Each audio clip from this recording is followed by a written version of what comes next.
Assalamualaikum warahmatullahi wabarakatuh. Selamat siang semuanya warga Indonesia. Perkenalkan, nama saya Ridho Fauzi Mulyana dari jurusan Manajemen Dakwah kelas 4C MD 4C. Sebelumnya di sini saya akan menjelaskan ya sedikit mengenai 3 poin.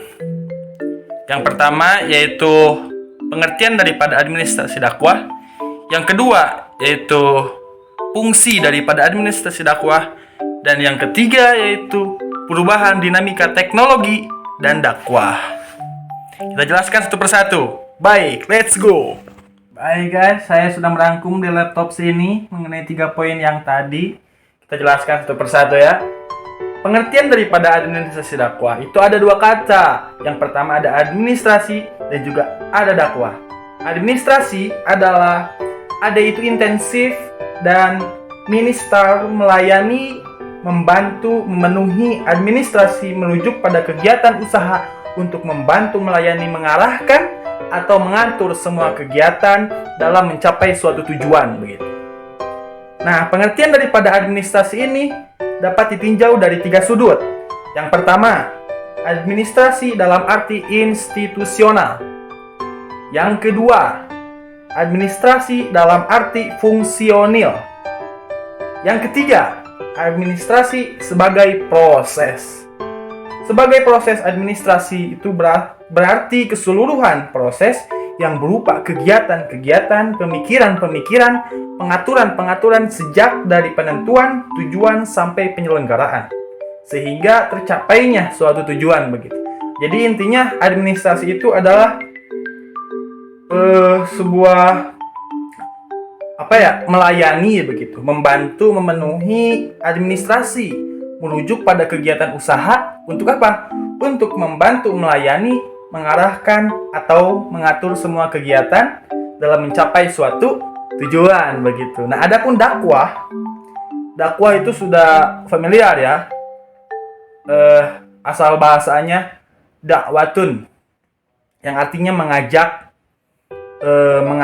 menyeru, bahkan usaha untuk mempengaruhi seseorang begitu. Sehingga dakwah adalah peristiwa komunikasi di mana dai menyampaikan pesan melalui lambang-lambang kepada mad'u dan mad'u menerima pesan itu. Bahkan jika kita satukan, administrasi dakwah adalah suatu kegiatan atau usaha untuk membantu, melayani, mengarahkan atau mengatur.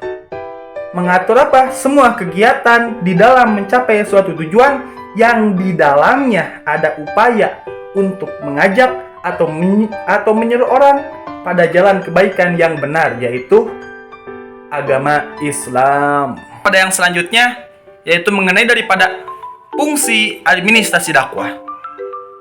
Di dalam laptop sini saya sudah merangkumnya juga bahwa fungsi daripada administrasi dakwah berjalan pada tataran dakwah itu sendiri, di mana setiap aktivitas dakwah terutama dalam skala organisasi atau lembaga untuk mencapai sebuah tujuan yang dimana dibutuhkan suatu pengaturan atau manajerial yang baik, sehingga ruang lingkup kegiatan dakwah ialah fasilitas atau alat pembantu pada aktivitas dakwah itu sendiri. Sehingga fungsinya itu untuk mencapai sebuah tujuan yang ada yang berjalan pada tataran dakwah itu sendiri begitu. Adapun daripada komponen-komponen manajerial amaliyah al-i'dariyah tersebut merupakan sebuah kesatuan yang utuh yang berisikan yang pertama perencanaan dakwah, yang kedua pengorganisasian dakwah, yang ketiga penggerakan dakwah, yang keempat pengendalian dakwah begitu. Tujuan daripada semua itu untuk mencapai konklusi dakwah yang evaluatif dan memberi pertimbangan tentang hasil karya serta berbagi karya dalam suatu acara begitu. Tadi kan sudah ya menjelaskan gitu mengenai fungsi administrasi dakwah dan juga pengertian administrasi dakwah, sehingga kita beranjak ke masa sekarang begitu ya, khususnya teknologi yang begitu sangat pesat dan dakwah, sehingga pasti adalah dinamikanya antara teknologi dan juga dakwah. Apalagi gitu zaman sekarang yang sedang viral gitu, Society 5.0.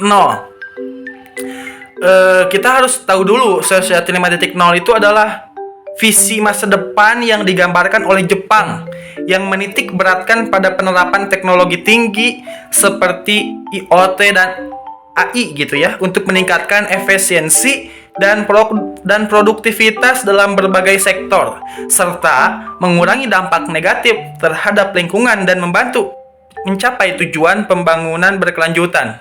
Sehingga persiapan untuk menghadapi perubahan teknologi yang terus berkembang dengan mengikuti perkembangan teknologi terbaru dan mengadopsi teknologi yang sesuai dengan kebutuhan perusahaan atau organisasi begitu. Sehingga tentunya ya, dalam dakwah gitu ya, di era digital dan teknologi yang sudah maju ini, maka kita perlu mengoptimalkan kerja tim atau teamwork gitu. Bukan single fighter atau one man show yang akan merepotkan dan menyulitkan kita sendiri, baik saat mencari tema, melakukan riset maupun memperkaya sumber-sumber data kita. Karena dakwah yang minim riset dan berkesan kacamata kuda akan menimbulkan berbagai reaksi yang tidak diinginkan dari pihak lain yang berseberangan pemahamannya. Maka pendakwah di era digital hendaklah sering melakukan riset dari berbagai sumber, karena pendengar kita adalah majemuk dan berasal dari berbagai latar belakang dan berbagai tingkat pendidikan yang berbeda-beda begitu. Mungkin hanya sekian dari saya. Mohon maaf atas kekurangannya dan juga terima kasih atas perhatiannya. Thank you for watching. Terima kasih sudah menonton. Wassalamualaikum warahmatullahi wabarakatuh.